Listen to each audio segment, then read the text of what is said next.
What we would do in running the city is first to actually take this administration to court and to do so immediately as opposed to being pressured into it. We would follow the example. Democrats seem to be having this debate whether or not Maher Mamdani is a socialist or a democratic socialist.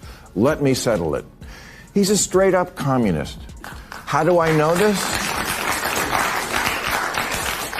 Well, I'm reading between the lines when one of his major advisors says, elect more communists. Clip 1. The conversation opens with a promise that sounds bold on paper. Take the administration to court immediately, stop hesitating, stop being pressured. But this isn't just about lawsuits.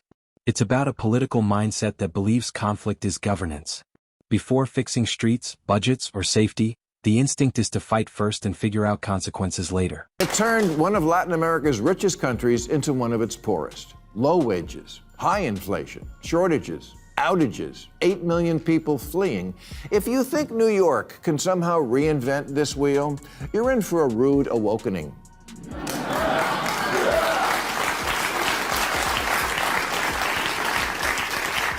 Zohran can't make your wishes come true. You're thinking of Zoltar.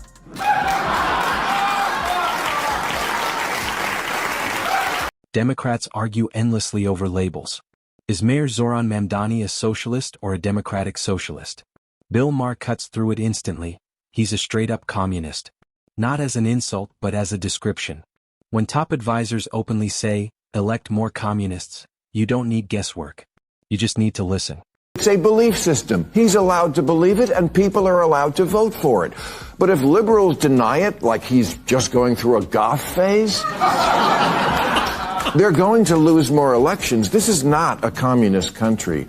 And this is the pendulum never lands in the middle problem I'm always about. Really, the choices we get here are either the worst version of crony capitalism or communism, either a side deal for the Trump family every time he does business overseas. Maher reminds the audience that this ideology has been tested before and failed spectacularly. Once wealthy countries collapsed under the same ideas. Shortages, inflation, power outages, mass emigration.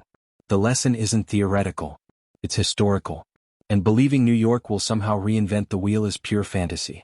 Here you have Trump, who is the Republican, who is aggrandizing more power than anybody, as we just talked about. And on the other side, you have the guy running in New York, Mandani, right? Okay, who's like a straight-up communist. I mean, he is. He talks about, you know, the things that communists say. I mean, he wants free grocery stores, free buses. I want him to win. You want him to win? Yeah. I think every 20 years or so. Wait.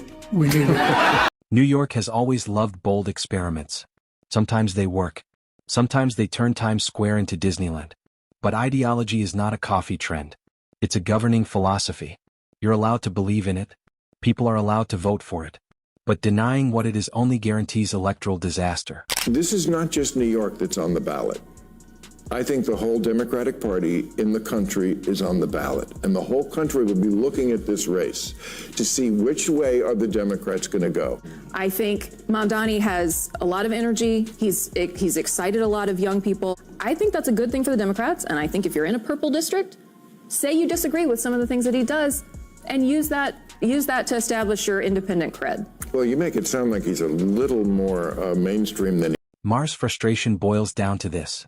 The pendulum never lands in the middle anymore.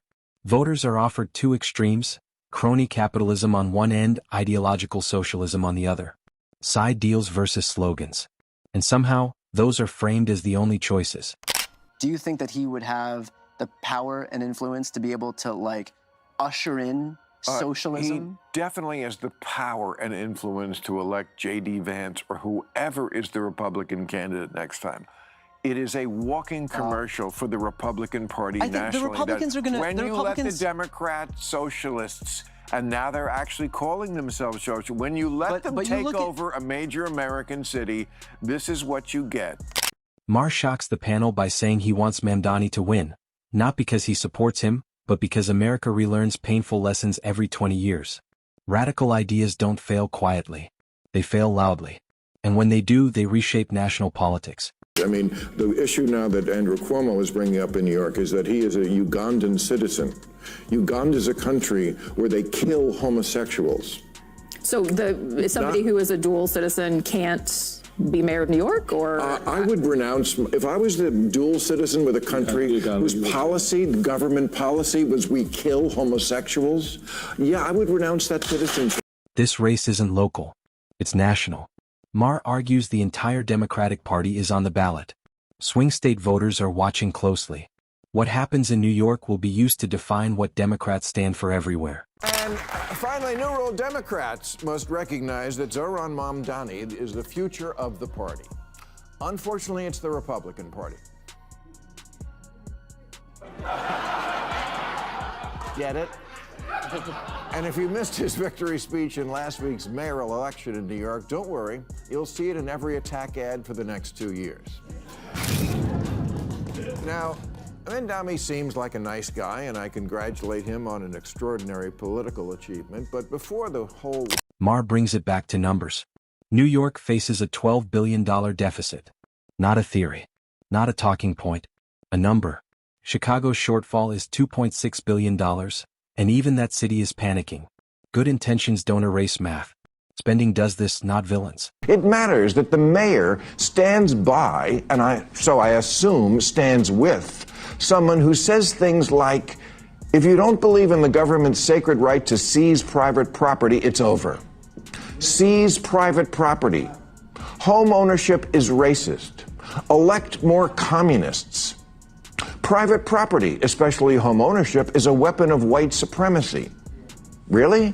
Even among the 20 million black Americans who own their own home? Maher doesn't deny dignity or compassion. He questions policy.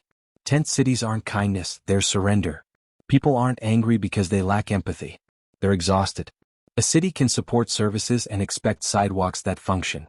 The party has a clear choice here, very clear. One wing is saying don't ever use the word socialist again, and one is saying, I am a democratic socialist. Clear, huh? So how do we decide who's right? Well, it turns out we don't really have to flip a coin. We have the evidence. In 2024, 13 Democrats won. In districts, Trump also won. All moderates. Universal access to city services regardless of legal status sounds humane. But Maher asks the forbidden question. Who pays and how much? From pre-K to housing to healthcare, the commitments are open-ended in a city already drowning in debt. Moral signaling replaces budgeting.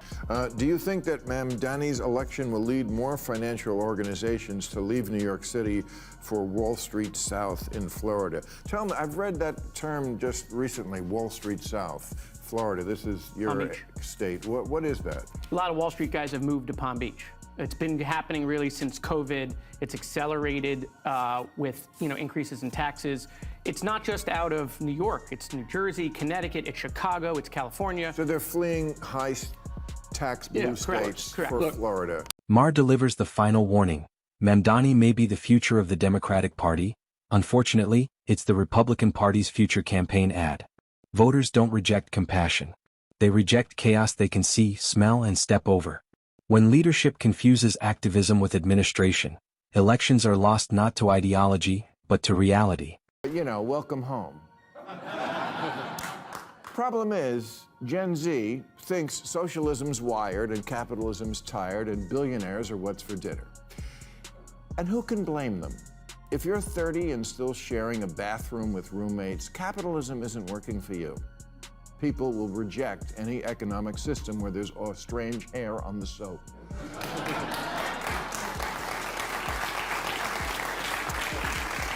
Bill Maher's real warning isn't about labels like socialist or capitalist. It's about competence. You can believe the government should do more and still accept that resources are finite. When leaders treat limits as oppression and math as an enemy, the city pays the price. New York doesn't lack money, talent, or compassion. It lacks restraint. And when voters in swing states watch rising deficits, businesses leaving, tent cities spreading, and leaders responding with slogans instead of solutions, they don't see progress. They see dysfunction. That's how winnable elections are lost. Not because people hate helping others, but because they refuse to reward leaders who confuse moral certainty with effective governance.